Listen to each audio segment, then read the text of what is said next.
Nagtapatan sa Ultimate Infiltration Challenge ang dalawang halimaw sa kani-kanilang mundo. Isipin mo nilang si Sebastian Michaelis, yung demonyong butler na masarap titigan at sobrang classic, parang laging rumarampas sa London Fashion Week. Versus kay Lloyd Forger, ang espiya na parang nagpalit lang ng medyas, iba na agad ang pagkatao. Sa forma pa lang, day and night na sila. Si Sebastian, todo-todong Victorian era feels, complete with matching supernatural powers na parang magic show. Ang galaw niya, parang sumasayaw sa hangin.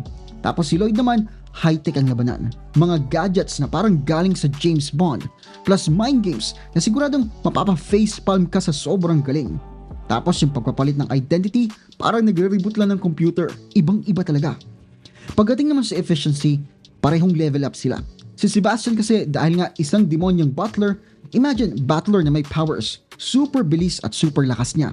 Kaya niyang pigilan ng tren. Immortal pa nga siya kaya walang kaba sa katawan. Tapos lahat ng trabaho niya, perfect. Walang kahit anong clue na naroroon siya. Si Lloyd naman, ang utak ang puhunan. Sobrang detailed ng plano niya. Tapos mas gusto niyang walang masasaktan pero successful pa rin. At pag nagka-problema, parang si MacGyver, instant solution. So, sino nga bang mas malupit?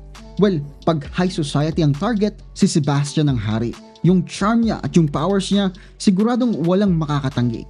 Pero pag modern technology na ang kalaban, mas lamang si Lloyd dito dahil expert siya dyan.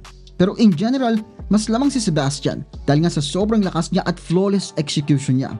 Pero teka lang si Lloyd kasi mas realistic. Baka nga mas effective pa siya sa ibang mission na nangangailangan ng sobrang pag-iingat. Pero ikaw, ano sa tingin mo? Lagay mo naman dyan sa comment section sa baba.